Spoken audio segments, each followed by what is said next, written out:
Salut tout le monde, aujourd'hui une vidéo un petit peu spéciale puisque nous sommes le 11 janvier et que aujourd'hui ont été publiés officiellement les 62 sujets des ECE SVT qui vont tomber cette année à la session 2022. On va, comme l'année dernière, refaire le point ensemble et je vous donnerai mon avis sur chacun des sujets, les petits points sur lesquels il va falloir bien faire attention. Alors, bien sûr, moi je suis examinateur, je mets en place et j'évalue les ECE dans mon établissement. Donc, imaginez pas trouver dans cette vidéo des corrections toutes faites, mais je pense que ça peut en intéresser certains. On voit ça ensemble, c'est parti!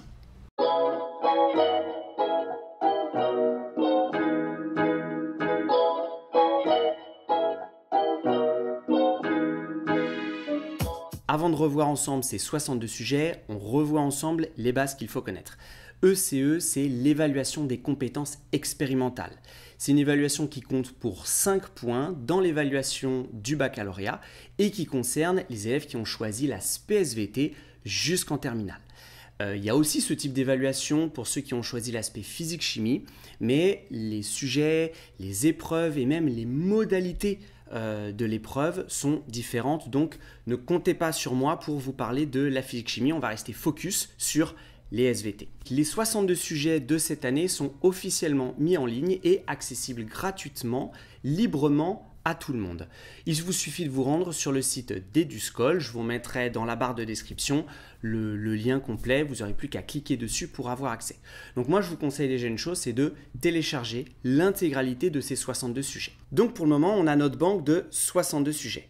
Mais le 7 février, le ministère va envoyer à chaque académie une liste réduite d'environ 20 à 25 sujets, qui sera différent entre chaque académie.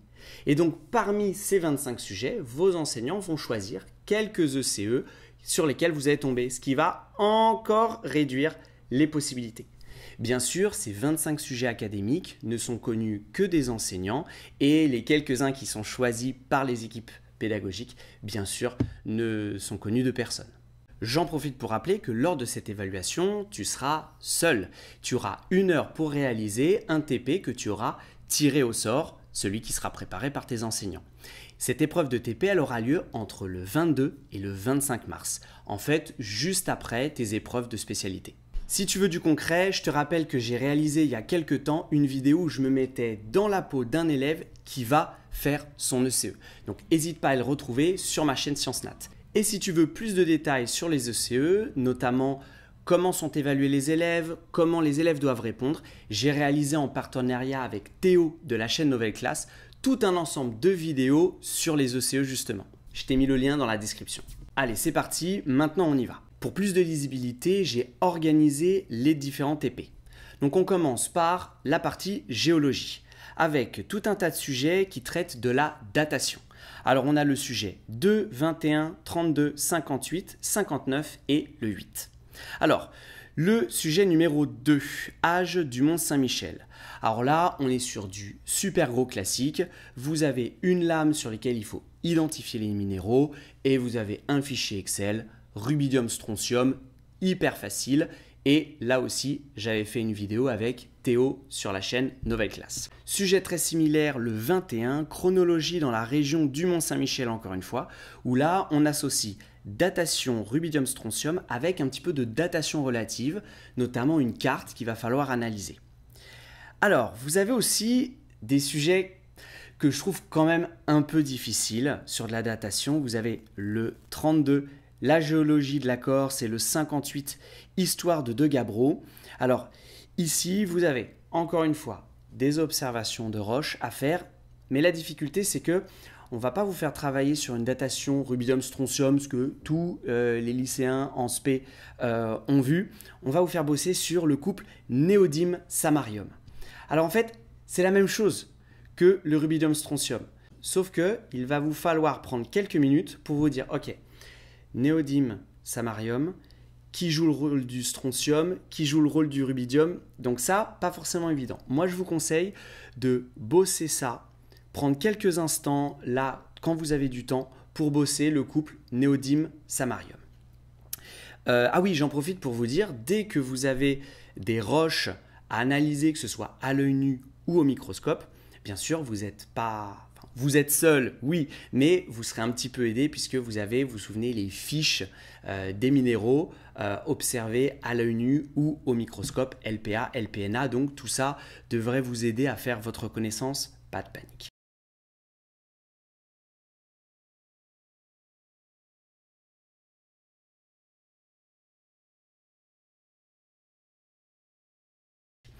Et enfin, en datation, on a le 8, dont j'ai parlé tout à l'heure, les roches dans la région du pont des étoiles.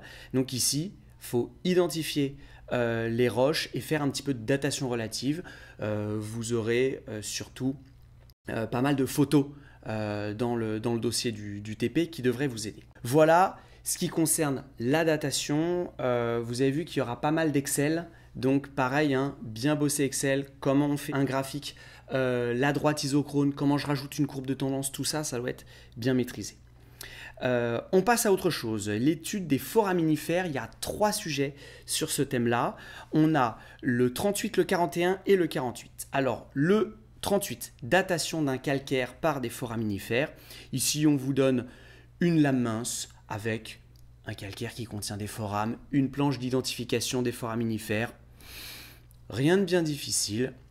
Vous bossez tout ça, l'idée d'un fossile stratigraphique et ce sera bouclé. 41. Archives et témoins des grands changements climatiques. Alors celui-ci existe en 2 versions. La version 1 avec des foraminifères, pareil, étude des forams, loupe bino si ma mémoire est bonne, plus on remet tout ça dans Excel et on trace des graphiques. Et le 48, les fossiles stratigraphiques. Ici, c'est aussi un sujet qui est ultra classique, dont on a l'habitude. On se focalise sur la crise KT, Crétacé tertiaire, et on étudie les foraminifères avant la crise, les foraminifères après la crise. On voit que ce n'est pas les mêmes, biodiversité qui est différente. Donc, crise. Rien de bien compliqué ici. J'ai fait une vidéo sur l'un des foraminifères qu'on utilise régulièrement en datation relative, qui est le numulite. Donc allez voir celle-ci sur ma chaîne. Un autre grand classique des ECE de Géol, c'est la palynologie, donc l'étude des pollens pour retracer les climats du passé. Le 9, le 16, le 27 et le 41. On a le 9, le climat africain de l'Antiquité.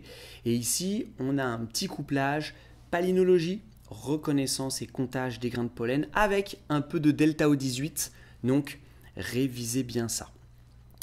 Le 16, identification d'un climat du passé. Là, c'est du grand classique, hein, vous avez sûrement fait ça en classe. On étudie les grains de pollen dans... Alors là, je ne sais plus si c'est des tourbes ou dans un autre milieu. On reporte ça dans Excel et on a notre datation qui se fait comme ça. Alors, un qui est assez sympa, le 27, l'entrée dans l'Holocène. Ici, étude palyno classique, mais vos données, vous allez devoir les rentrer dans le logiciel Paléobiome 2 et il va pouvoir vous faire les documents tout seul. Donc celui-là, il peut être intéressant, mais ça peut surtout être intéressant pour vous d'aller checker ce logiciel Paléobiome 2. Et enfin, le dernier de Palyno que j'ai repéré, le 41, archives et témoins des grands changements climatiques. C'est le même que tout à l'heure, mais en version 2. Et cette fois-ci, c'est encore une fois l'étude des grains de pollen et on balance tout ça sur Excel. Et on termine avec un dernier thème, un petit thème un peu fourre-tout. J'ai pas réussi à trop classer les derniers sujets de Géol. On a le 31, le 35 et le 49. Le 31, l'une des causes du climat du Crétacé. Et là, cette fois-ci, un peu surprenant, mais pourquoi pas. On passe par Tectoglobe 3D pour montrer que l'expansion océanique avait participé au climat de cette époque-là. Assez intéressant. Je me pencherai peut-être dessus pour le faire l'année prochaine. On verra. 35. Un climat ressemblant au Pliocène. Alors ici, ça c'est un truc que j'aime bien parce qu'on va faire une empreinte de feuille. Donc c'est quelque chose que vous avez sûrement fait dans les chapitres de BV. où on regarde les stomates, ils sont sur la face supérieure ou la face inférieure. Sauf que là, on va calculer l'indice stomatique, c'est-à-dire la concentration de stomates au niveau de la face inférieure. Et en fonction de ça, on peut estimer la concentration de CO2. Donc on a une manip que vous avez plutôt fait en BV, qu'on utilise ici en géol. Donc j'aime bien le petit mixte, c'est assez intéressant. Et puis le coup du vernis à ongles sur la feuille, c'est hyper facile. Ça, c'est du 5 sur 5 assuré. Et le dernier géol, 49, datation des 2 édifices volcaniques de la chaîne des Puys, donc dans le Massif central. Là, vous allez avoir des roches, un échantillon macroscopique, et des lames minces. Et il va falloir arriver à reconnaître les minéraux. Et dans le sujet, vous avez des documents qui vous aident à dire, ok, est-ce que c'est plutôt un basalte? Est-ce que c'est plutôt une trachyte? Et ensuite, en fonction de ça, vous pouvez estimer l'âge. Alors, je ne sais plus si c'est l'âge exact ou alors de savoir quel est le volcan qui a été en éruption en dernier. Voilà. Donc, on termine ici. On a vu ensemble toute la géole. Vous avez vu qu'en fait, c'est du grand classique. Il n'y a pas à avoir peur là-dessus. Je pense que vos enseignants, ils vous ont bien préparé à, en gros, vraiment tous ces sujets-là. Et puis, si vous avez des petites inquiétudes, comme j'ai dit, il y a pas mal de ressources, que ce soit sur ma chaîne, sur Nouvelle Classe ou alors ailleurs, d'autres collègues qui ont fait des trucs vraiment très bien. On passe ensemble à la suite, les sciences de la vie. Alors, j'ai mis en premier l'ABV, parce que l'ABV, c'est lourd et surtout, c'est prétexte à faire plein de TP. Donc, il y en a plein aussi au niveau des ECE. Alors, biologie végétale, d'abord des sujets sur la photosynthèse, ou en tout cas qui tournent autour de la photosynthèse. On a le 1, le 6, le 18, le 36, le 45 et le 55. Le 1, spectre d'absorption d'une solution de chlorophylle brute. Alors ici, très classique, on extrait la chlorophylle, on fait attention de bien la garder au frais pour pas qu'elle s'abîme et on réalise une spectroscopie de la chlorophylle brute et on voit quels sont les rayons qui sont le plus absorbés. Bon, en vrai, c'est un TP qui est un peu truqué parce que vous connaissez déjà la réponse à la problématique. Donc en fait, il faudra juste faire attention à bien manipuler, bien présenter vos résultats et pareil, emballer, c'est peser, ça, c'est du 5 sur 5. La suite, 6, la photolyse de l'eau. Alors ici, c'est assez intéressant, je ne l'ai pas fait en classe, mais ça m'intrigue un petit peu. On vous fait mettre en évidence la photolyse de l'eau au moment de la photosynthèse en faisant réagir avec du bleu de méthylène. Donc, le colorant bleu qu'on utilise assez classiquement. Donc voilà, sujet qui peut être assez sympa. Le 18, l'énergie absorbée et fluorescence. Alors là, c'est du assez classique aussi, encore une fois, extraction de chlorophylle brute. Et cette fois-ci, on va ajouter un accepteur d'électrons et on va observer la fluorescence de la chlorophylle. Pas de surprise. Pareil, en mode classique de chez classique, on a le 36 avec effet de la juglone sur la réaction de Hill. Donc, on sort le matériel hexao, on fait la réaction de Hill en ajoutant cette molécule produite par les végétaux et on voit que ça empêche la réaction de Hill. Pas de spécificité particulière à part que c'est de l'hexao. Donc l'hexao, tu sais que tu le sors, tu sais jamais si ça va marcher. Donc pareil, les sujets d'hexao, si vous n'arrivez pas à avoir des résultats, pas de panique, d'accord? Nous, les enseignants, on sait que ça marche pas souvent et on a des documents de secours et en fait, l'enseignant examinateur, il va juste regarder votre manipulation et par son observation, il va comprendre si l'absence de résultat est due à une mauvaise manip de votre part, là vous allez perdre des points, ou alors c'est le matos d'hexao qui est encore une fois foiré et dans ce cas-là, vous ne perdez pas de points, rassurez-vous. 45, localisation cellulaire de la photosynthèse. Alors ça, c'est assez sympa. On prélève un morceau d'épiderme, on colore et on observe au microscope pour voir où est produite la matière organique au cours de la photosynthèse, bien sûr. Et enfin, le dernier sur ce sujet, le 55, pareil, c'est un classique qu'on a déjà vu passer les années précédentes. Photosynthèse et étiolement.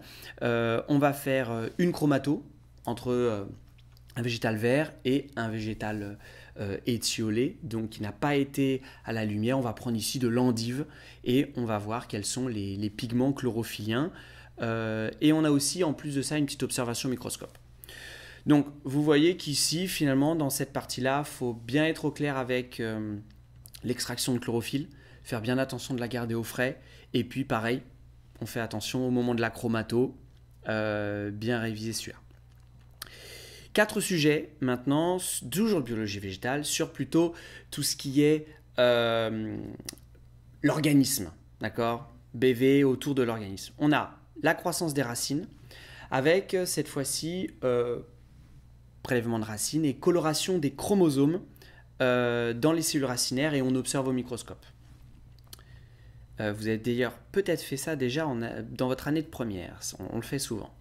25. Les plantes anémogames et entomogames, pareil, hein, c'est du classique de chez classique. On observe des grains de pollen et on voit s'ils ont les caractéristiques d'une fleur, entomogame ou anémogame.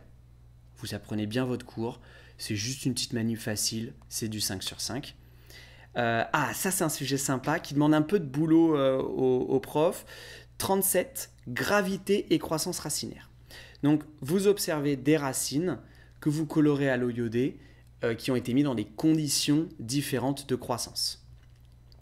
Et enfin, le dernier sur ce thème-là que j'ai découpé, 50, structure permettant la circulation de la sève brute. Ça c'est facile, vous prenez une tige qui a été trempée dans un colorant, vous faites une coupe bien fine, la plus fine possible, vous observez au microscope pour voir où se trouve le colorant. Voilà, pas de souci. Donc ici, on révise bien son premier chapitre de biologie végétale, la nature des colorants aussi, quel colorant colore quelle molécule, ça va vous être utile. Et on termine avec une dernière partie, cette fois-ci sur, j'ai appelé ça les produits de la photosynthèse, avec ce qui devient assez classique avec la nouvelle réforme, des tanins. On a le 5, une cause d'intoxication des chevaux, donc expérience tanin amylase. Si, comme mes élèves, vous avez bossé sur l'exemple des koudous qui sont morts à cause d'une intoxication au tanin, ça va passer crème. On a le 15, les effets des tanins métabolites secondaires. Alors ici, c'est assez sympa, faut faire un antibiogramme. Normalement, manip assez classique, mais on va vous demander de faire vous-même la culture. Donc de vous mettre dans des conditions stériles, de faire l'ensemencement de votre boîte de pétri, etc. Ça peut être un petit peu long, mais en général, si vos enseignants choisissent ce TP-là, c'est que vous l'avez déjà fait avant, donc ça devrait bien passer.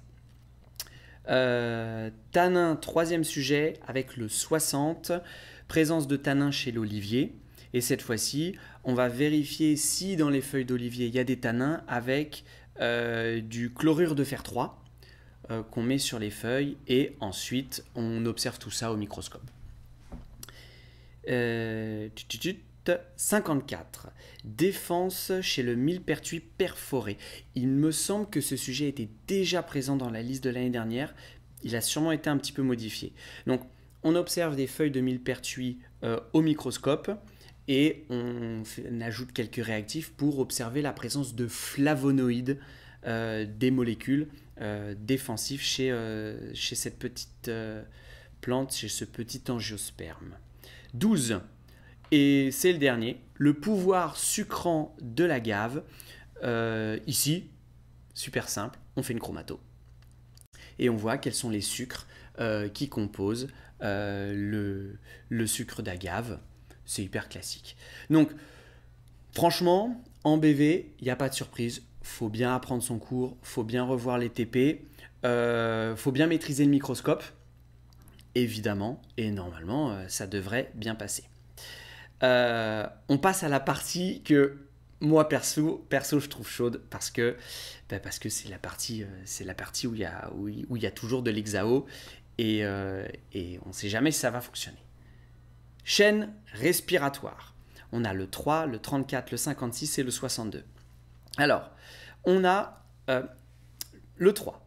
Les dangers de l'automédication. Je trouve que la mise en situation est hyper sympa pour ce sujet. Et ensuite, vous verrez, il y a de l'hexao à faire et on voit si l'automédication décrite dans le sujet va bloquer la chaîne respiratoire ou pas. Donc, c'est assez cool, je trouve, les sujets comme ça qui mettent dans des situations un petit peu, un peu rigolotes. Enfin, moi, je trouve ça un peu sympa, un peu rigolo. Après, tous les goûts sont dans la nature, on se comprend. 34. La respiration mitochondriale, du très grand classique. On a notre suspension de mitochondrie, on a notre hexao, son O2, son de CO2, et on ajoute un inhibiteur. Et on voit que ça bloque. 56. Perturbation de la respiration mitochondriale par un poison végétal. Donc ici, pareil, c'est un truc qui est assez classique. On prend du laurier cerise, qui est un angiosperme, qui a la particularité de produire du cyanure d'hydrogène et qui va perturber la chaîne respiratoire des mitochondries. On observe cette perturbation via l'hexao. Et c'est bon. Et après, un sujet qui, pareil, c'est un sujet qui a déjà été donné, mais qui est toujours sympa. Je pense que c'est assez sympa de le découvrir, surtout quand tu es l'élève qui va le faire. C'est le syndrome de l'autobrasserie. Donc ici, j'allais dire le synopsis, la situation, c'est en gros quelqu'un qui se fait arrêter au volant, contrôle de l'alcoolémie, il est à 2 grammes par litre, alors qu'il jure ne pas avoir consommé d'alcool. Et on se rend compte qu'il fait de l'autobrasserie. Et alors là, c'est chaud parce que on sort l'hexao, ok, mais on sort la sonde O2, la sonde CO2 et la sonde éthanol. Franchement, s'il y a les 3 qui fonctionnent, vous êtes né sous une bonne étoile.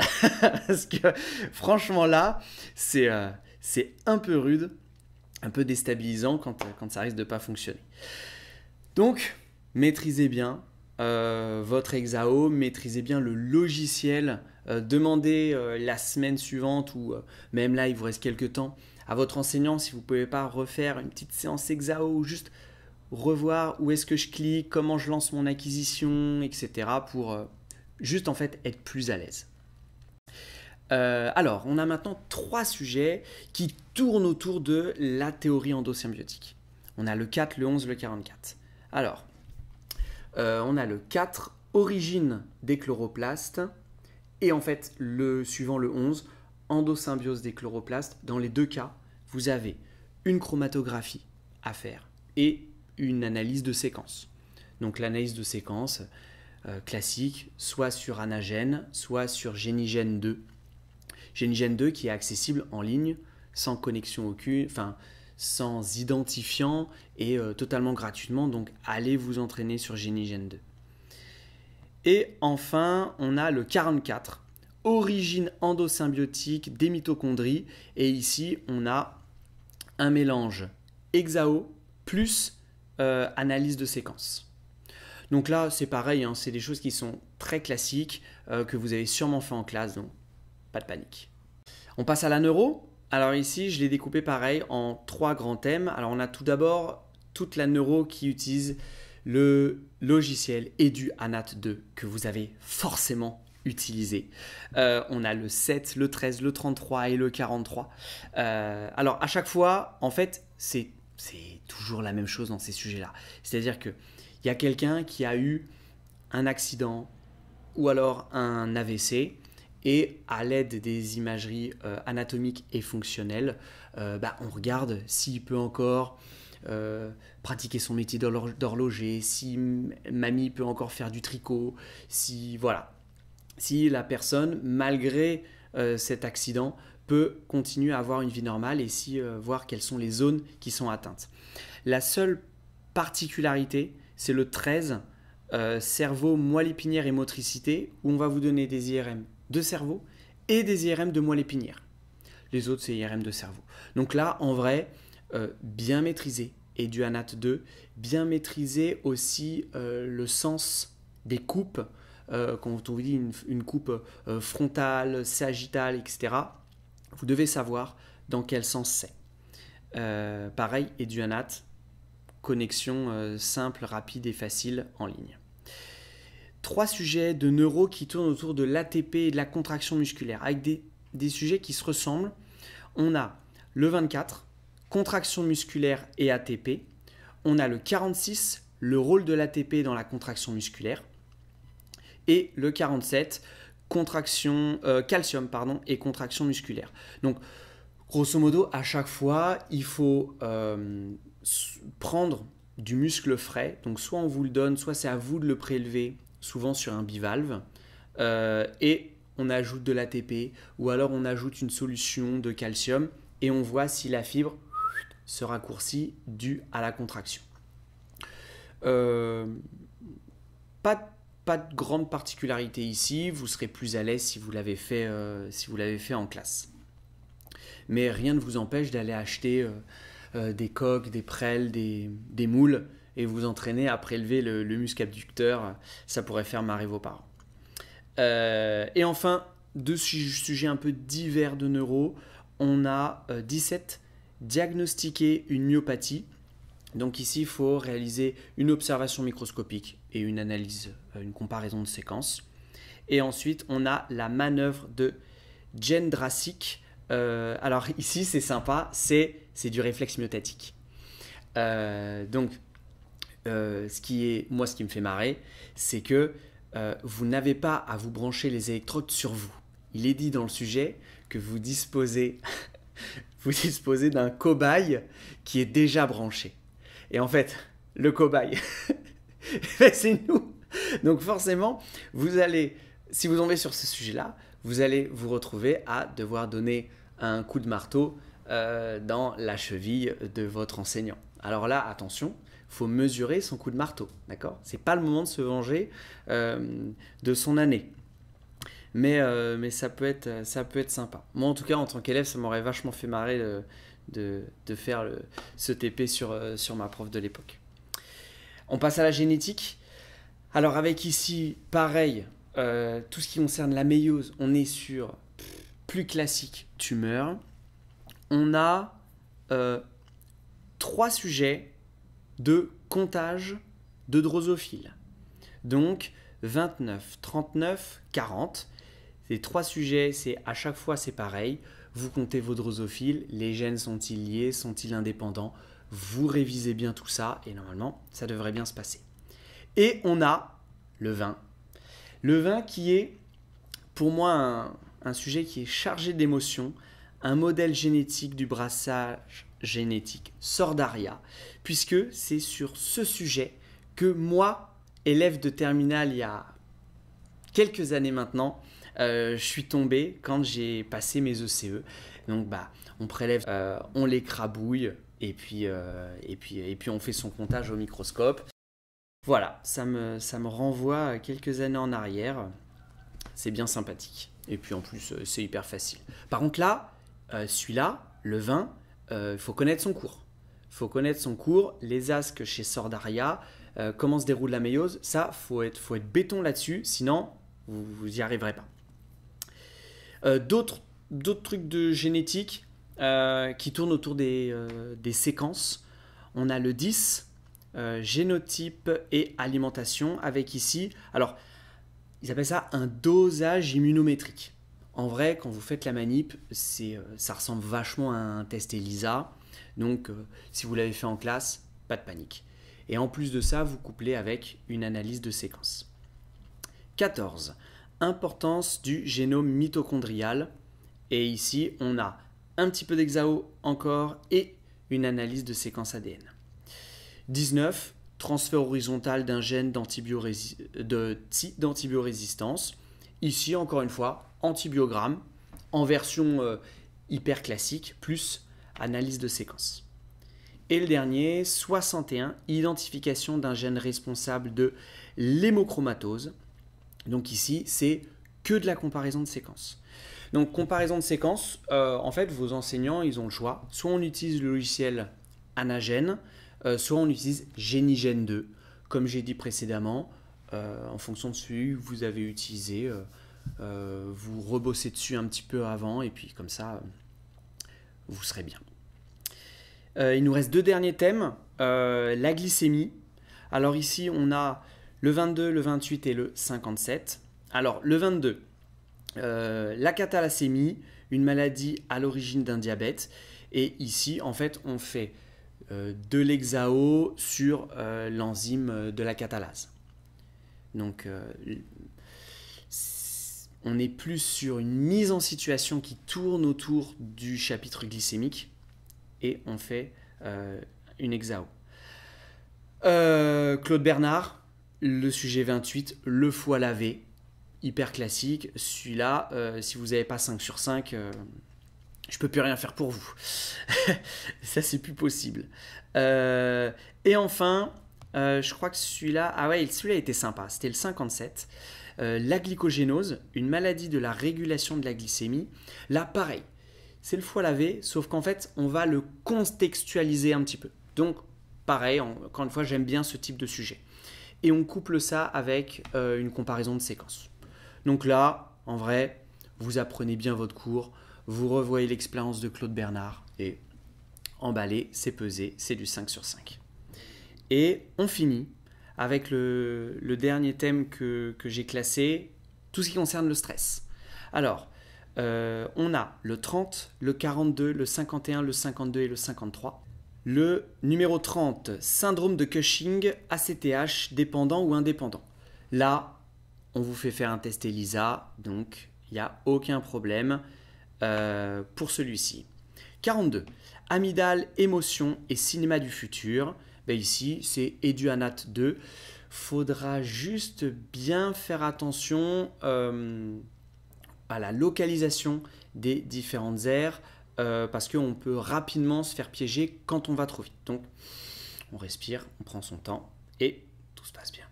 52 maintenant, anxiété et test comportemental chez la souris. Alors là, c'est assez sympa. On va vous faire visionner une séquence vidéo d'une souris qui se trouve dans un mini labyrinthe et c'est une étude de son comportement. Et vous avez tout un tas de documents et un fichier Excel qui va vous aider à comprendre, à organiser tout ça. Peut-être un peu déroutant parce que ça ne ressemble pas à quelque chose que vous avez l'habitude de faire. Mais vous inquiétez pas, s'il est dans la liste, c'est qu'il est faisable, d'accord? Comme tous les autres d'ailleurs. Et, j'ai oublié, je suis passé le 51, stress chez les mollusques. Alors ça c'est sympa pour nous parce que c'est intéressant, c'est un peu moins pour la pauvre bête. On prend une huître que l'on va ouvrir et on va la stresser. Comment on va générer du stress chez cette huître? On va tout simplement ajouter de l'eau chaude à 30 degrés. Ça va suffire à la stresser et on va observer les battements cardiaques avant l'ajout de l'eau chaude et après. On va voir qu'il y a une augmentation de la fréquence et donc situation de stress comme vous l'avez défini avec votre enseignant. Et le dernier, et on termine avec le dernier sujet de ma liste, le 53, phéochromocytome et sécrétion hormonale au niveau des glandes surrénales. Donc ici, vous allez devoir sortir le microscope. On observe des coupes de glandes surrénales et c'est couplé avec une recherche sur le site Proteina Atlas. Je ne connais pas, donc je vais aller vérifier de quoi il s'agit, plus en détail en tout cas. Et donc pareil, pour vous, je vous conseille, vous allez sur Protein Atlas pour voir un petit peu où est-ce qu'il faut cliquer pour récupérer ces informations au niveau des surrénales. Voilà, donc on a revu ensemble cette liste des ECE. Il y en a sûrement plein dans la liste où tu t'es dit « mais ouais, mais celui-là, je l'ai déjà fait en classe, etc. » C'est normal. Les situations ne seront pas les mêmes que celles que tu as vues, mais grosso modo, les manips, c'est la même chose. Ensuite, maintenant, comment bosser? Comme je l'ai dit, moi je vous conseille de télécharger tous les sujets, de les vérifier un par un, de voir si vous les avez déjà fait en classe ou pas, éventuellement de vous entraîner, surtout de vous entraîner à l'étape A où on vous demande de concevoir une stratégie de résolution. Le fait de vous entraîner à tout ça, ce que je fais, comment je le fais, à quoi je m'attends, ça va vous mettre en place un peu une petite mécanique qui va vous permettre de gagner du temps pour la suite. Vous allez être habitué à faire ça et donc plus rapide, plus performant. Bien revoir les logiciels, bien évidemment, les manipulations clés. Vous êtes obligé de venir aux ECE en connaissant votre cours, mais puisque vous avez eu la semaine précédente vos épreuves de spé, normalement, ça devrait aller. Donc, je compte sur vous pour bien travailler. N'oubliez pas, il y a plein de ressources sur ma chaîne ScienceNat ou alors vous pouvez aller voir sur la plateforme Nouvelle Classe réalisée par Théo.